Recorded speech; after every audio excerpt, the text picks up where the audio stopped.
La hacienda de Pacho Nuevo, localizada en las cercanías de Jalapa, Veracruz, es un sitio de gran relevancia histórica y cultural. Sus orígenes se remontan a 1592, cuando un portugués registró un ingenio azucarero bajo el nombre de Nuestra Señora de los Remedios de Nexapa. Posteriormente, en 1620, la propiedad fue adquirida por Luis Pacho y Mexía, un regidor español que le dio el nombre de Pacho Nuevo. La hacienda prosperó durante los siglos XVII y XVIII, consolidándose como un centro agrícola y económico importante para la región.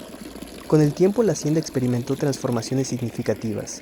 Durante el siglo XIX, José Julián Gutiérrez, miembro de la familia que la administraba, introdujo tecnologías modernas para la producción de azúcar, lo que marcó un avance en sus actividades industriales. Este periodo, la construcción de la actual casa principal y la incorporación del ferrocarril interoceánico en 1875 afectaron tanto su estructura como su papel en la economía regional. Sin embargo, el momento más tumultuoso de la historia de Pacho Nuevo llegó durante la administración del gobierno de Adalberto Tejeda, en 1920 a 1930, conocido por sus políticas agrarias radicales.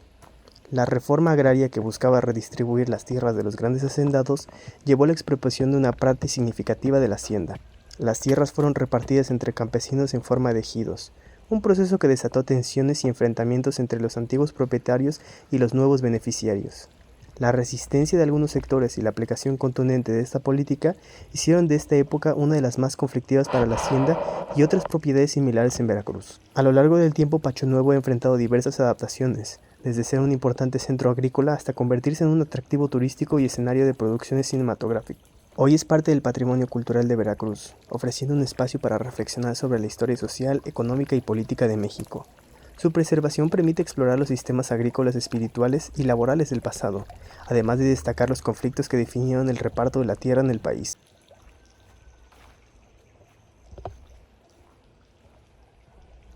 ¿Qué son las haciendas? Originalmente, el término hacienda se refiere como tal a un conjunto de bienes, por lo que en el México colonial, lo que ahora conocemos como hacienda, antes podríamos llamarle estancia, y eran propiedades de tierra muy grandes asignadas a los españoles. Las haciendas se caracterizan por ser un sistema económico y social que se basa en la explotación de recursos naturales y humanos para llevar a cabo actividades económicas como la agricultura, la ganadería y la minería. Otra de las características importantes es que suelen tener un carácter latifundista, es decir, que esas grandes propiedades de tierra llamadas fincas pertenecían a un solo propietario.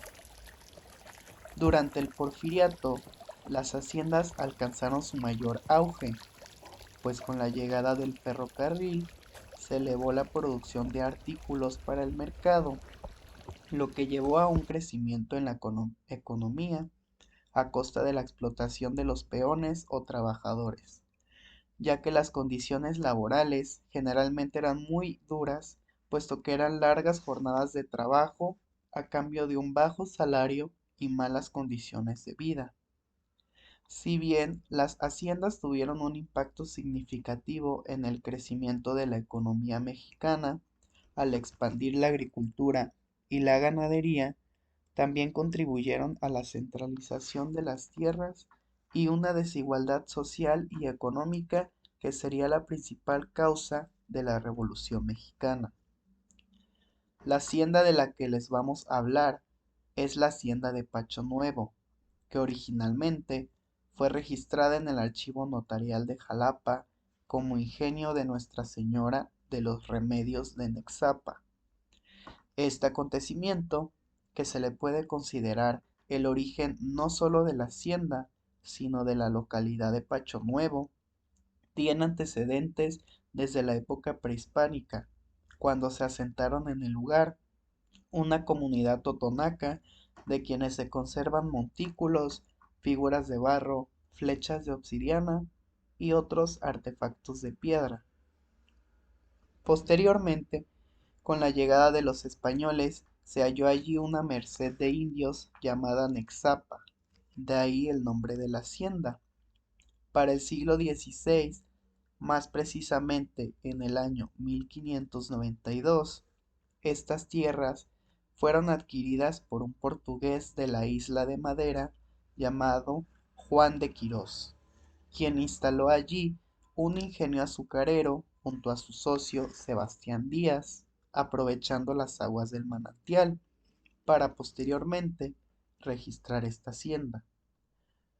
Para 1620, la hacienda fue comprada por un regidor de la Ciudad de México llamado Don Luis Pacho y Mejía, y es a partir de aquí donde se le empieza a conocer como Hacienda de Pacho. Algo muy interesante sucede con la historia de Pacho Nuevo y está ligada con la de Pacho Viejo.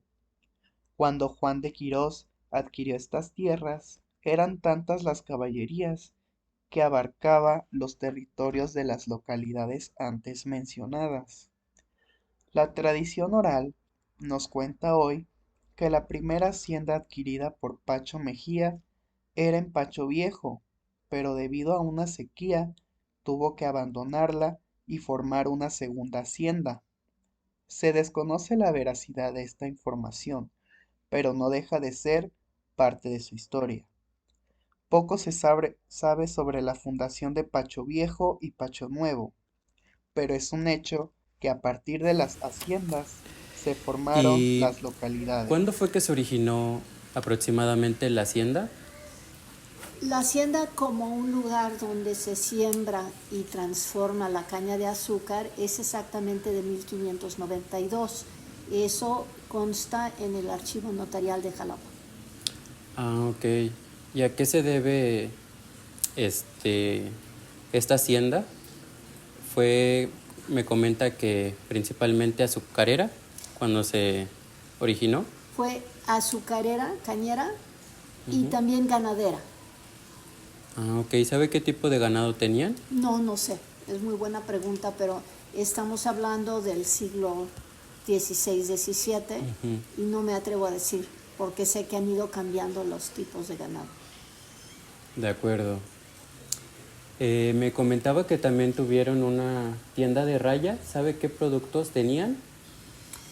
No sé tampoco, yo sé que en esa esquina, junto a la entrada de la hacienda, hay unos espacios que eran el granero, y yo supongo que el granero estaba de alguna manera vinculado a la tienda de raya, porque de ahí se abastecían todos los trabajadores de lo necesario para vivir. ¿Y todos los trabajadores vivían alrededor de la hacienda o tenían un espacio en concreto? Los trabajadores son de dos tipos. Hay esclavos africanos desde que se empieza la hacienda en 1592 hasta la independencia. Y esos esclavos no estoy segura dónde vivían. Y luego hay trabajadores mestizos, que son trabajadores como tal, no son esclavos, y no sé si vivían juntos o separados.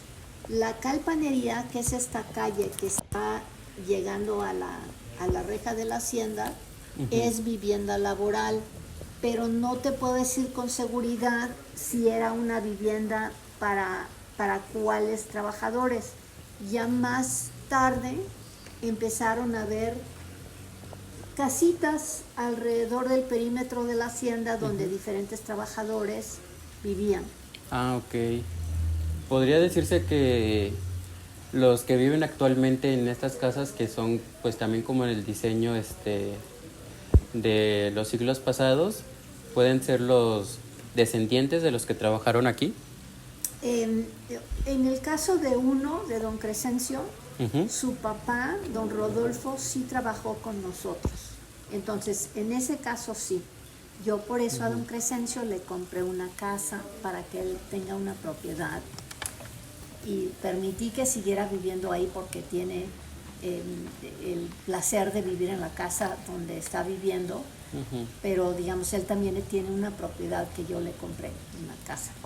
Ok. En el caso de los otros yo creo que no, yo creo que han sido mi tío Manuel en el siglo XX de manera muy ligera daba diferentes habitaciones para que los viviera diferentes personas. En la actualidad bueno, hay un señor que sí está trabajando conmigo, pero otros no. Y de hecho son muchas casitas y ahorita hay nada más 5 ocupadas. La gente los ha ido abandonando conforme mejoran Ujú. y ya pueden comprar una casa propia. Ah, ok. Ellos, esas habitaciones son lo que en la cultura del café se llaman galeras, son muy sencillas, no es una casa bonita, es un espacio muy muy sencillo donde te puedes hospedar, pero digamos no es una casa bonita como tal. Ujú. Se ocupaban esas, únicamente para las fechas, de siembra del café y posteriormente regresaban, creo que a Jalapa. Regresaban arriba o abajo. Los arribeños venían de Perote, de Alto Tonga, digamos de toda la zona que está arriba, llegaban en el tren en la cosecha y quedaban aquí. Y luego los abajeños son gente que venía de abajo, que venía de Chichicastle o no tanto Apazapan, digamos, venían en el mismo sentido porque cuando el café era grande había mucha oportunidad de trabajo en el corte. Eso ya no sucede, ya digamos hay menos café y más trabajo de otro tipo, pero durante muchos años eso marcó la vida aquí, en el siglo XIX y XX. Ah, ok.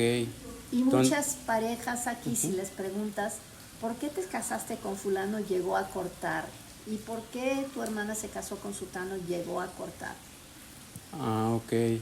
Entonces, los orígenes que le dio vida a este pueblo, se puede decir que fue el café, ¿no? Antes del café, la caña, pero este pueblo era muy, muy chico hasta los años, hasta que se formó el ejido. Hay un ejido que se llama Pacho Nuevo y ahí empezó a haber más un comportamiento de pueblo y más, fue una congregación que no es un pueblo, o sea, fue chico con un agente municipal y ahorita ya se está conurbando. Ah, ok. Entonces, anteriormente pertenecían esas comunidades al Chico, eran Sí, al congregaciones. Chico, sí. Ah, ok. Otra pregunta. Me comentaba que en el siglo XIX era cuando, sus tatarabuelos compraron esta hacienda. Ah, ok. ¿Sabe exactamente en qué año? 1840. 1840. ¿Y sabe de dónde eran originarios? Mi tatarabuelo que está en el cuadro era del puerto de Veracruz y su familia había llegado del centro de España en el siglo XVIII. Ujú. Y mi tatarabuela posiblemente haya sido de Naulinco. De Naulinco. Ajá, pero Ah, no qué era del bonito. puerto, era de la montaña. Ajá. Sí, claro.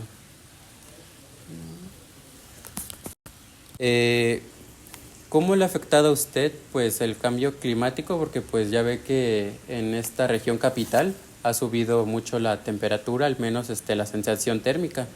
Imagino que para el cultivo de café pues lo ha afectado, ¿no? Es el tema más importante que hubieras podido sacar. Mira, en cuanto a vivir en esta casa,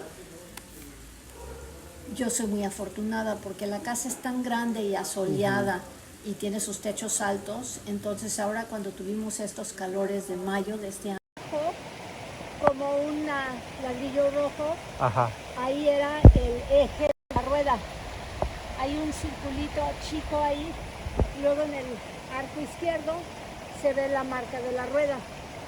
De ahí se deduce que la rueda tenía 3 metros de diámetro, de radio, y 6 metros de diámetro. Este acueducto tenía exactamente 25 metros de largo, es muy corto. Su única función es sacar la altura, no es llevar el agua a otro lado, sino dar una altura para que la rueda se moviera. La rueda se movía en varios vectores de fuerza, primero abajo, pero luego el agua que salía por debajo movía y atrás de esa pared estaba la maquinaria de la caña de azúcar. Ah, ok. Entonces, cuando ponían los ingenios en el siglo XVI, los ponían justo donde había una caída de agua o una fuente de agua, que podía ser como un arroyo, un río, como el río donde está la hacienda de la Santísima Trinidad, la del Grande, o si no, aquí que el agua baja, pero también la mueves aquí con el...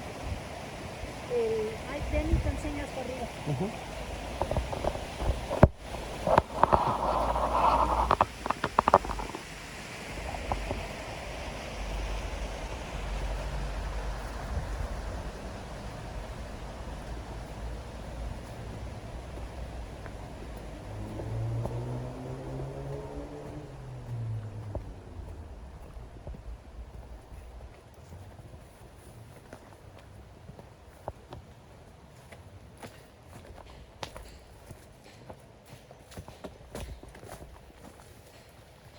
Este es un antiguo horno de cal. ¿De cal? Sí. No, perdón, de teja, de teja. De teja, ah, ok. De cal hay atrás de la hacienda, de la casa. Aquí es aquí nada más.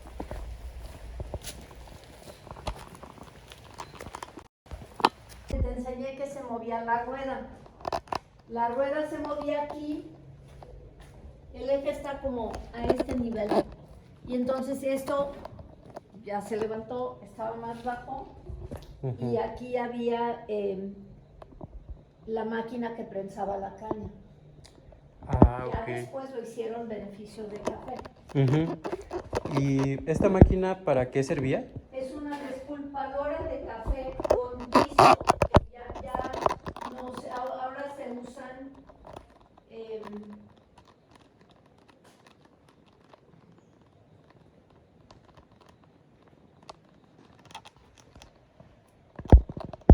de cilindro. Ah, ok.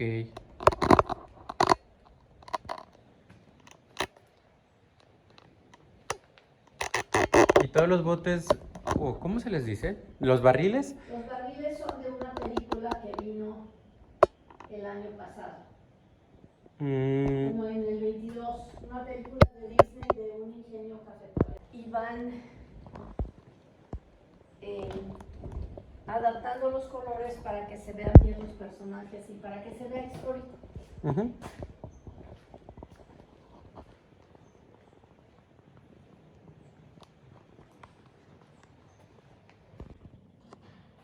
Una línea que es que el nombre original de la hacienda es Nuestra Señora de los Remedios y la capilla sigue dedicada a Nuestra Señora de los Remedios. Su fecha es el 1 de septiembre. Aquí es la tumba de mis tatarabuelos. Ellos compraron la hacienda en 1840.